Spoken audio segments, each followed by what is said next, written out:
अस्सलाम वालेकुम। आज हम बात करने जा रहे हैं जी लर्निंग या डेवलपमेंट जो है कॉग्निटिव डेवलपमेंट जिसे हम कहते हैं कि इंसान लर्न कैसे करता है, उसकी कौन-कौन सी ज़िंदगी में स्टेजेस हैं स्टार्ट में। तो प्री स्कूल्स के से हम स्टार्ट करते हैं कि जब इंसान पैदा होता है, इन्फेंसी स्टेज होती है, वो 2 साल तक। बच्चे की ये स्टेज जो है इसे हम कहते हैं सेंसरी मोटर स्किल्स।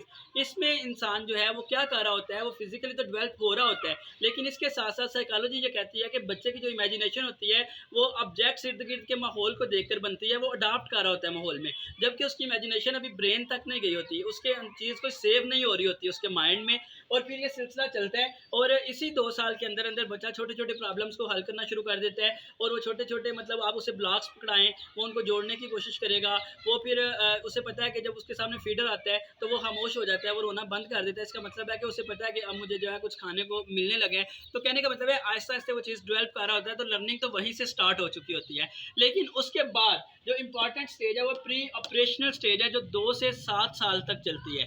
दोस्तों ये स्टेज क्यों अहम है? क्योंकि इसमें ब्रेन प्रॉपर फंक्शनल हो चुका होता है और आपके बच्चे के अंदर इमेजिनेशन जो है वो बनना शुरू हो जाती है। वो वर्ड्स को, वो चीज़ों को जो देखता है, वो माइंड में उसका स्केच बना रहा होता है। वो अगर कोई ऑब्जेक्ट देखता है, चाहे वो कहीं लिखा हुआ हो, चाहे वो एप्पल बिलफर्ड्स आप घर में लेकर आए हैं, वो जब बुक पे देखेगा तो वो फ़ौरन पहचान लेगा कि ये एप्पल है। उसके बाद अगर वो कोई चीज़ खाएगा तो वो दोबारा जब एप्पल उसके सामने आएगा तो उसे याद होगा कि ये चीज़ मैंने पहले भी खाई है। तो उसकी इमेजिनेशन बनना शुरू हो जाती है और इस स्टेज में बच्चा जो है वो लर्न करना शुरू करता है और उसके लिए सबसे ज़्यादा ज़रूरी ये स्टेज लैंग्वेज स्टेज कहलाती है। आप इन 7 सालों में बच्चों को लैंग्वेज जो है वो सिखा सकते हैं। कोई भी लैंग्वेज, आप उर्दू, पंजाबी, इंग्लिश, अरबिक, आप कोई भी लैंग्वेज उसके ऊपर या ज़्यादा लैंग्वेजेस पे, मल्टीपल लैंग्वेजेस के ऊपर भी आप काम कर सकते हैं। क्योंकि यहाँ पर बच्चे की अभी रीज़निंग शुरू नहीं हुई। उसे ये नहीं पता कि वो क्यों कर रहा है, लेकिन वो करता जाएगा। आप जो सिखाएँगे, माइंड बड़ी तेज़ी के साथ उसके साथ वो सीखना शुरू कर देगा। जी बिल्कुल। और इसके बाद फिर आपकी कंक्रीट स्टेज आ जाती है। अगर आप गौर करें कि इस्लाम में 7 साल तक बच्चे को ऑब्ज़र्व करने का कहा गया है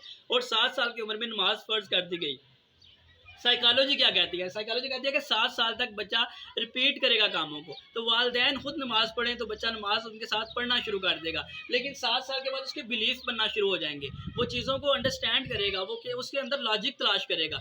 एक बच्चा जो 7 साल की उम्र से पहले के उसे खला के बारे में आप बताएँगे वो नहीं समझ सकेगा। सितारे क्या होते हैं, चाँद क्या होते हैं, वो उनको देखेगा, ऑब्ज़र्व करेगा तो ही सीखेगा। लेकिन 7 साल के बाद बच्चे के कंसेप्ट वो बनना शुरू हो जाते हैं जो वो देख नहीं पा रहा। तो अल्लाह ताला के ऊपर यकीन, इस्लाम का कंसेप्ट देना, अकायद, फ़रिश्तों का मतलब आप इल्म जो है देना, इल्हामी किताबों का ज़िक्र करना, बच्चों के बेसिक अकायद के ऊपर काम करने के लिए ये बेहतरीन स्टेज है। और इसके साथ-साथ 7 से 11 साल की स्टेज जो है वो साइंस और मैथ के लिए बड़ी ज़बरदस्त स्टेज है, क्योंकि बच्चा लॉजिक सीख रहा होता है। तो आप आमतौर पर आप देखेंगे 3 या 4 क्लास में जाकर साइंस जो है वो स्टार्ट की जाती है, तो यहाँ पर बच्चा लॉजिक सीखने की कोशिश करता है। तो स्कूल्स के हवाले से बड़ा अहम पैगाम है कि बच्चों को सिर्फ लाइनें ऊपर से देख के रीडिंग ना करवाएँ, बल्कि इस स्टेज में बच्चे को लॉजिक सिखाएँ, उसे रीज़निंग पता हो, वो खुद परफ़ॉर्म करे एक्सपेरिमेंट्स, इवैल्यूएट करे, फिर ये स्टेज जो है वो प्रॉपर यूज़ होगी। और उसके अलावा एक बहुत ज़्यादा अहम काम वालिदैन को करना ये है कि इन 4 सालों में घर का माहौल इतना अच्छा हो कि बच्चे जो है वो नेगेटिव थिंकर ना बने।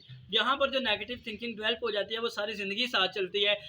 रिसर्च ये बताती है जो लोग सुसाइड करते हैं, जो लोग खुदकुशी करने पे मजबूर हो जाते हैं, जो लोग ये सोचते हैं कि दुनिया में मैं नाकाम शख्स हूँ, जो अपने आप को हमेशा बुरा भला कहते रहते हैं या वो नशा करने लग जाते हैं, ये सारी चीज़ें जो है इस स्टेज के कोई ना कोई कमी रह जाने की वजह से ये स्टेज के अंदर वो ज़िंदगी में जाके वो लोग इस तरह का बिहेव करते हैं। तो इस स्टेज में बच्चे को बचाना बहुत ज़्यादा ज़रूरी है, घर का माहौल बहुत अच्छा रखना ज़रूरी है।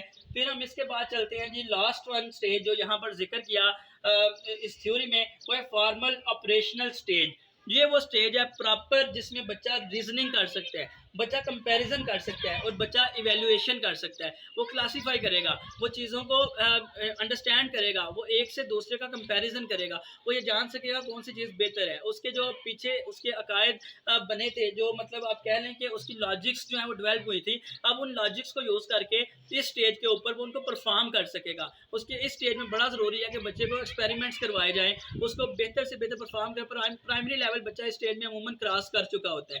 तो एलिमेंट्री लेवल पे पे जाके बच्चे को एक्सपेरिमेंटेशन सिखाई जाए, बच्चे को कुछ टास्क दिए जाए जिसे उसे पूरा करना होंगे, उसे आउटप्ले के लिए कुछ वर्क दिया जाए, उसका पोर्टफोलियो तैयार करवाया जाए। तो ये वो स्टेज है जो कि प्रॉपर लर्निंग की स्टेज है और बच्चा स्टेज में बहुत ज़्यादा जो है वो सीख रहा होता है। लेकिन ये चारों स्टेजेस बताने के बाद सबसे अहम बात वो ये है कि बच्चे का इन्वायरमेंट कैसा है, उसका कल्चर कैसा है, उसके पेरेंटिंग कैसी हो रही है, उसका माहौल कैसा उसे मिला है। तो ये सारी चीज़ें भी असरअंदाज होती हैं। सारे बच्चे इन चारों स्टेजेस पे बराबर वर्क नहीं करेंगे, बल्कि इसमें फ़र्क कहाँ पर आएगा, पेरेंटिंग में फ़र्क आ सकता है, कल्चर में फ़र्क आ सकता है, इन्वायरमेंट में फ़र्क आ सकता है। तो ये सारी चीज़ें भी ज़रूरी हैं, लेकिन अमूमन जो एक ट्रेंड है वो ये चारों स्टेजेस से हर बच्चा जो है वो गुजरता है। उम्मीद करता हूँ आपको ये वीडियो पसंद आई होगी। इसी तरह की एजुकेशनल वीडियोज़ मज़ीद देखने के लिए आप इन्फोकेशन चैनल को सब्सक्राइब कीजिए और देखिएगा किस तरह से मतलब इन वीडियोज़ के ऊपर हम काम करते हैं।